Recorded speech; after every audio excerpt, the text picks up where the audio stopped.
তোমাদের সাথে রয়েছে সুস্মিতা, আর তোমরা দেখছো A to Z cooking by Susmita.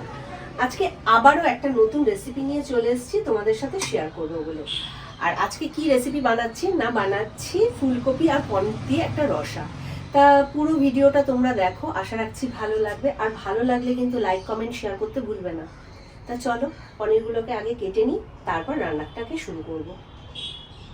পনিরগুলোকে এরকম চৌকো চৌকো করে ছোট ছোট করে কেটে নিচ্ছি। আর এখানে 400 গ্রাম মতন পনির আছে, আর দুটো মিডিয়াম সাইজের ফুলকপি আমি নিয়েছি। আর আগে থেকে এটাকে ভালো করে ধুয়ে গরম জলে বেশ খানিকক্ষণ, মানে ফুটন্ত গরম জলে বেশ খানিকক্ষণ আমি ভিজিয়ে রেখেছিলাম। তার কারণটা কি, তার কারণটাও তোমাদের আমি বলে দিই, তাহলে তোমাদের বুঝতে সুবিধা হবে। আসলে এই শীতের শুরুতে আর শীত যাওয়ার শেষে ম্যাক্সিমামটাই ফুলকপিতে না পোকা থাকে, আর ওই ভয়টা আমার ভীষণ। যদিও দেশি কপিতে খুব একটা পোকা থাকে না, তবুও আমি রিস্ক নিই না।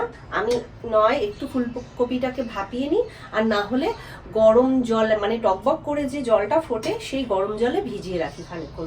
তাহলে কি হয়, গরমের তাপ পেয়ে পোকাগুলো বেরিয়ে আসে, আর পোকাগুলো আমি ফেলে দিতে পারি। তা যাই হোক, পনিরগুলো তো আমার মোটামুটি সবকটাই কাটা হয়ে এসছে।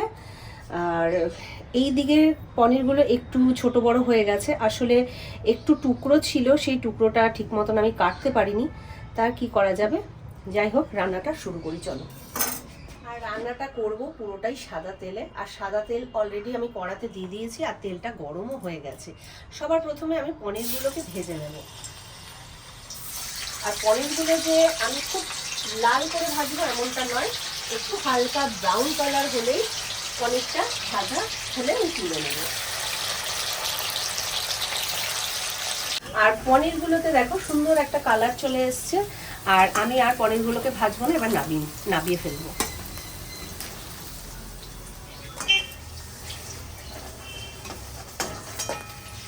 আর সবকটা পনির ভাজা হয়ে গেছে, আর আমি এবার ফুলকপিটা ভেজে নেব। আর ভেজে নেওয়ার আগে আমি তেলের মধ্যে একটু নুন দিয়ে দিই, এক চুটকি একটু হলুদ।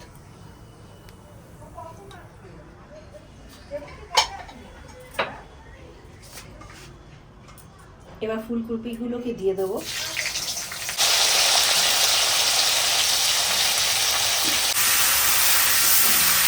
আর ফুলকপিগুলো আমি দুটো স্টেপে ভাজবো, একটা স্টেপে ভাজলে না তো সবকটা ফুলকপি ভালোভাবে ভাজা হবে না। আর এক চুটকি হলুদ দেওয়ার জন্য দেখো বন্ধুরা কত সুন্দর ফুলকপিটার কালার এসছে।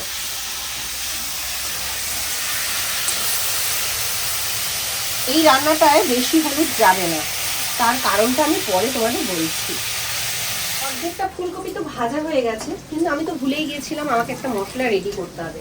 যদিও কোনো ব্যাপার না, বাকিটা ফুলকপি ভাজার সাথে সাথে আমি মশলাটাও বানিয়ে নিতে পারবো। যাই হোক, ফুলকপিগুলো আগে তুলে নিই, তারপরে দেখাচ্ছি আমি কি কি দিয়ে মশলাটাকে বানাবো। আর ফুলকপিগুলো দেখো কত সুন্দর ভাজা হয়েছে। আমার তো মনে হচ্ছে এই ফুলকপি ভাজা দিয়ে গরম গরম ভাত ও দারুণ লাগে বন্ধুরা, ফুলকপি ভাজা। আর মশলাটা রেডি করবার জন্য আমি ছোট চামচের 1 চামচ নিয়ে নিচ্ছি জিরা। এবার দিয়ে দিচ্ছি 25 গ্রাম মতন কিশমিশ, 25 গ্রাম মতন কাজু, এই একদম মানে কি বলবো 1/2 ইঞ্চি আদা,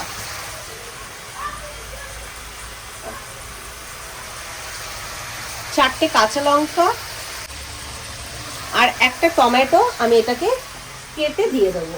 আর এটাকে একত্রে একটা পেস্ট বানিয়ে নেবো। খুব সামান্য একটু জল দিয়ে পেস্টটাকে বানিয়ে নেব। বাকি ফুলকপিগুলো খুব সুন্দরভাবে ভাজা হয়ে গেছে, কিন্তু দুঃখের বিষয় একটাই, সেটা হচ্ছে আমার কড়াইটা আজকে পুড়ে গেছে। একটু তাড়াহুড়ো রয়েছে রান্নাটা শেষ করবার, তা সেই কারণে একটু বেশি বাড়িয়ে দিয়ে ফুলকপিগুলো ভাজছিলাম। তাই দেখো বন্ধুরা কড়াইটা কিরকম হয়ে গেছে। তোমরা এটা কমিয়ে দিয়েও ভাজতে পারো ফুলকপিগুলো, তাহলে এরকম কড়াইয়ের অবস্থা হবে না। ন্যাচারালি আমার এরকম কড়াই হয় না, কিন্তু আজকে হয়ে গেছে। যাই হোক, তেলের পরিমাণটা তোমরা একটু দেখে নাও। এখানে এতটুকুই তেল থাকবে, এর বেশি আর আমি তেল দেব না, যতটা কম তেলে রান্না করা যায়। তবে খুব কম তেল নেই এখানে, কারণ ফুলকপি ভাজাতে কিন্তু অনেকটা তেল টেনে নিয়ে ওই তেলেতেই দিয়ে দিচ্ছি 4খানা ফাটিয়ে রাখা ছোট এলাচ আর কয়েক টুকরো দারচিনি, একটা শুকনো লঙ্কা মানে চিড়ে দিচ্ছি, আর সাথে দিয়ে দিচ্ছি মানে একদম একটুখানি গোটা জিরে। ফোড়নটা কয়েক সেকেন্ড করে নেব, যতক্ষণ না ফোড়ন থেকে একটা সুন্দর গন্ধ বেরোচ্ছে ততক্ষণ। এটা সবাই বুঝতে পারে মোটামুটি, তাও আমি সেকেন্ড হিসাবে 15-20 সেকেন্ড মতন ফোড়নটাকে করে নেব। ফোড়নটা খুব সুন্দরভাবে হয়ে গেছে। এবার যে পেস্টটা বানিয়ে রেখেছিলাম সেই পেস্টটা আমি দিয়ে দেবো।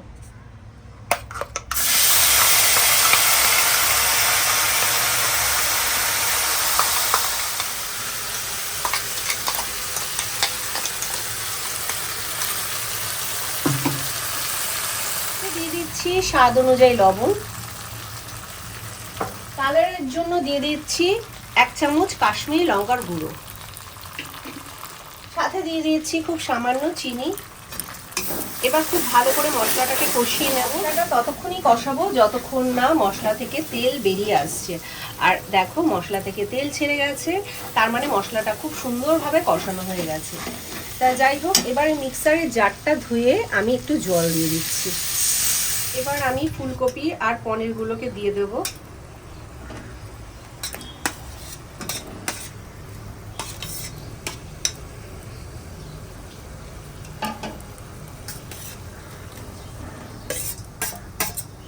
দিয়ে খুব ভালো করে মিশিয়ে নেব। আর মিশিয়ে নিয়ে আমি আর একটু সামান্য একটু পরিমাণে জল দেব। খুব বেশি এটা কিন্তু ঝোল খেতে ভালো লাগবে না, সেক্ষেত্রে একটু গ্রেভি হলেই এই রেসিপিটা খেতে ভালো লাগে, তাই খুব সামান্যই কিন্তু জল দিয়ে দিলাম। এবার জল দেওয়ার পর একটু ফুটে আসলে এই ঢাকাটা দিয়ে আমি ঢেকে দেব। আর ঢেকে দেওয়ার পর গ্যাসটাকে মিডিয়ামে আঁচে রাখবো। মিডিয়াম আঁচে রেখে আমি 3 থেকে 4 মিনিট রান্নাটাকে করে নেব। এই দিকের ওভেনে আমি একদম অল্প একটু জল, দেখতেই পাচ্ছ বন্ধুরা, এই জলটাকে আমি একটু উষ্ণ গরম করে নেব। আর কেন করছি সেটাও আমি তোমাদের বলছি। আর এই কালো কালোগুলো দেখছো বন্ধুরা, ওই ফুলকপির ভাজার যেগুলো, সেগুলো মানে এই থালাটায় আমি ফুলকপি ভাজাগুলো তুলেছিলাম, তাই সেই কারণে ওগুলো রয়েছে, অন্য কিছু নয়। আর এখানে আমি 10 টাকার একটা আমুল দুধের প্যাকেট নিয়েছি, এই প্যাকেটটা পুরোটাই আমি দিয়ে দেবো। এই কারণেই আমি জলটা গরম করেছি, কারণ আমুল দুধ দেখবে ঠান্ডা জলে দলা পাকিয়ে যায়, সেই কারণে উষ্ণ গরম জলে গুলে দিলে খুব ভালোভাবে গুলে যায়। আর দুধের পরিমাণটা দেখে মনে হচ্ছে যে আমার আরেকটু দুধ লাগবে, সেই কারণে আমি আরেক প্যাকেট আমুল দুধের গুঁড়ো দিয়ে দিচ্ছি। আর 4 মিনিট হয়ে গেছে, আমি ঢাকাটা তুলে এবার একটু দেখে নিই। কত সুন্দর একটা ডেলিশিয়াস দেখতে লাগছে, ও ইয়াম্মি। যাই হোক, এবার যে আমল দুধটাকে গুলিয়ে রেখেছিলাম, এই আমল দুধটাকে ওপর থেকে দিয়ে দেবো।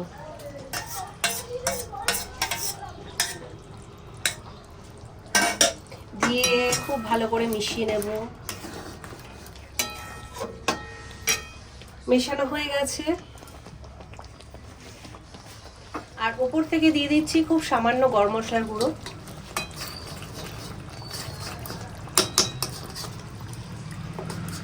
সাথে দিয়ে দিচ্ছি 1 চামচ ঘি, এতে আমার রান্নার স্বাদ আরো গুণে বেড়ে যাবে। তা যাই হোক, পুরোটা মিশিয়ে নেব। আর মিশিয়ে নিয়ে গ্যাসের আঁচটাকে নিভিয়ে দেবো। আমার রান্নাটা একদমই রেডি। আর দেখতে যতটাই লোভনীয় লাগছে, খেতে ততটাই কিন্তু লোভনীয়। আমি জাস্ট কথা বলতে পারছি না, আমার জিভে জল চলে আসছে। তা যাই হোক বন্ধুরা, একবার অবশ্যই তোমরা বাড়িতে বানিও, আর বানিয়ে আমাকে কমেন্টে অবশ্যই জানিও যে কেমন খেতে হয়েছে রেসিপিটা। তা আজকের মতন বিদায় নিচ্ছি, দেখা হচ্ছে নতুন কোনো রেসিপির সাথে। তোমরা ভালো থেকো, সবাইকে ভালো রেখো। জয় শ্রীকৃষ্ণ।